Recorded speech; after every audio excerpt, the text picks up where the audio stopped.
Jean Pouly, bonjour. Bonjour Lucie. On parle avec vous de fiscalité numérique. Aujourd'hui, qu'est-ce que c'est? Écoutez, la fiscalité, je pense qu'on sait tous ce que c'est.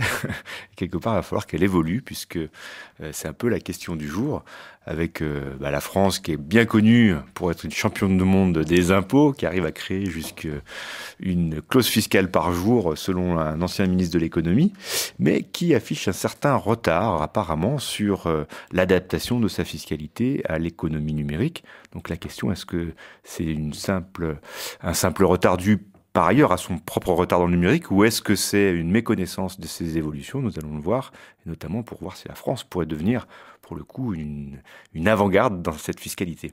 Pourquoi on en parle aujourd'hui? En quoi est-ce d'actualité? Selon moi, pour plusieurs raisons.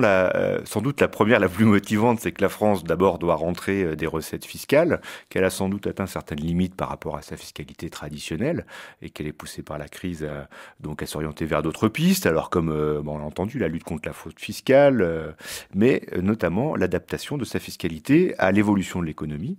Et puis je crois qu'il y a une prise de conscience, notamment que les géants de l'économie, comme Google, Facebook, on en parle toujours ici, échappent à une grande partie, j'allais dire, des impôts qui seraient susceptibles de payer sur notre territoire par rapport à l'activité qu'ils exercent sur notre territoire. Et d'ailleurs, le sénateur Philippe Marini essaie depuis déjà plus de 3 ans de faire passer ce qu'on appelle la taxe Google, sans succès, pour des raisons de compatibilité avec la réglementation européenne. Et puis, il y a peu, on a eu 2 rapports qui sont tombés. Le fameux rapport Collin et Collin sur la fiscalité numérique, qui analyse justement l'évolution, notamment de la création de la valeur.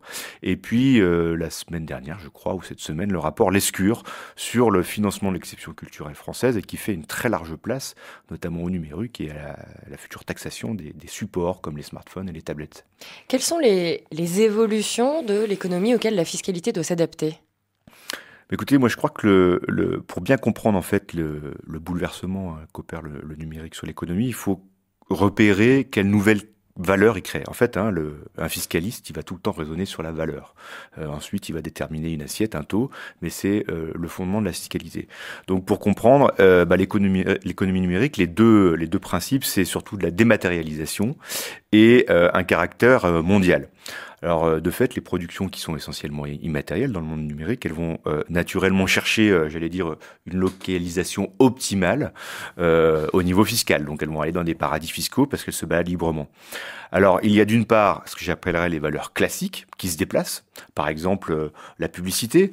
Google et Facebook, avant d'être l'un un outil de recherche, l'autre un outil de socialisation, c'est avant tout, en tout cas dans leur modèle économique, des énormes régies publicitaires. Donc on voit bien que la publicité se déplace d'un support à l'autre. Le nouveau support n'excluant pas les anciens. Et puis, il y a des nouvelles sources de création de valeur qui étaient notamment avant sous-exploitées, dont on a beaucoup parlé ici, qui sont ces fameuses données. Et cette nouvelle source de création de valeur, qui nourrit et aussi la publicité et le marketing, on le voit à travers justement Facebook et Google, elle crée une nouvelle valeur. Et puis, enfin, dernièrement, il y a aussi l'économie numérique, c'est un ensemble de biens et de services, notamment du matériel, des logiciels, des prestations. Mais bon, ça, a priori, ça pose pas de réels problèmes. On sait taxer ce genre de valeur de l'économie numérique. Finalement, pourquoi suivre cette évolution, et quelles pourraient être les mesures prises? J'allais dire, pour s'attaquer justement au déplacement de ces valeurs, faut simplement les suivre. Donc c'est le sens de la taxe Google. Après tout, si la publicité va massivement se mettre en ligne, il faut aller la chercher là où elle se situe aujourd'hui. Mais en allant plus loin, et c'est ce que définit le rapport Collin et Collin, en fait, c'est que pour eux, la véritable matière première de la société de l'information, ce sont les données. C'est ni la bande passante, donc les supports de transmission des données, ni même les outils, mais c'est bien les données elles-mêmes qu'il faudrait taxer. Donc pour eux, cette nouvelle fiscalité s'appliquerait à la collecte, à la gestion, à l'exploitation commerciale des données personnelles qui sont issus d'utilisateurs localisés en France. Voilà ce qu'ils préconisent. Et puis, alors là, c'est un petit peu une exception pour sortir de l'impasse technique et juridique de la loi Hadopi, qui essaye de courir après les pirates, mais qui seront, à mon avis, toujours un peu en retard d'une révolution. Le rapport Lescure, justement, lui propose de taxer les supports de diffusion numérique. Et quelles peuvent être les limites de ces nouvelles mesures? Moi, j'en vois une importante, c'est celle qu'on appelle du contenant et du contenu, parce qu'il y a une énorme disproportion, selon moi, entre les opérateurs télécoms donc ceux qui s'occupent du contenant, qui payent les infrastructures, leur évolution avec la 4G, avec la fibre optique, ils sont sans cesse en train d'investir. Dès qu'ils veulent une nouvelle licence, par exemple, là, récemment, pour exploiter la télévision en ligne sur mobile, il faut qu'ils payent à nouveau. Et finalement, c'est les producteurs de contenu qui raflent la mise, comme Google et Facebook, donc qui utilisent ces infrastructures. Et en plus, ils échappent à une partie de l'impôt parce qu'ils sont fiscalisés un peu partout dans le monde. Donc, c'est un des obstacles importants aujourd'hui.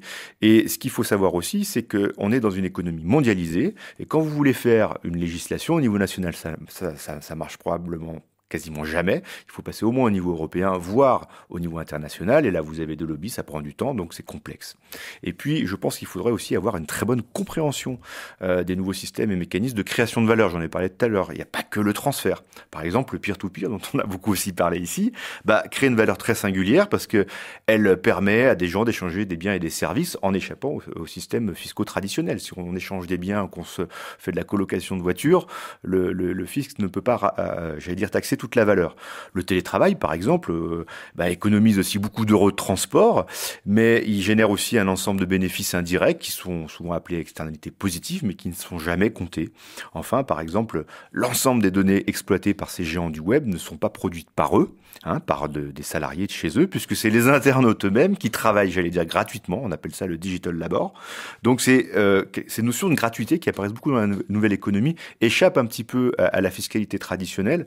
Donc, je pense que dans ce système, hyper consumériste qui est basé sur des modes d'évaluation très classiques de la valeur, c'est difficile de prendre des valeurs alternatives qui sont basées sur l'échange, la coproduction, l'immatériel.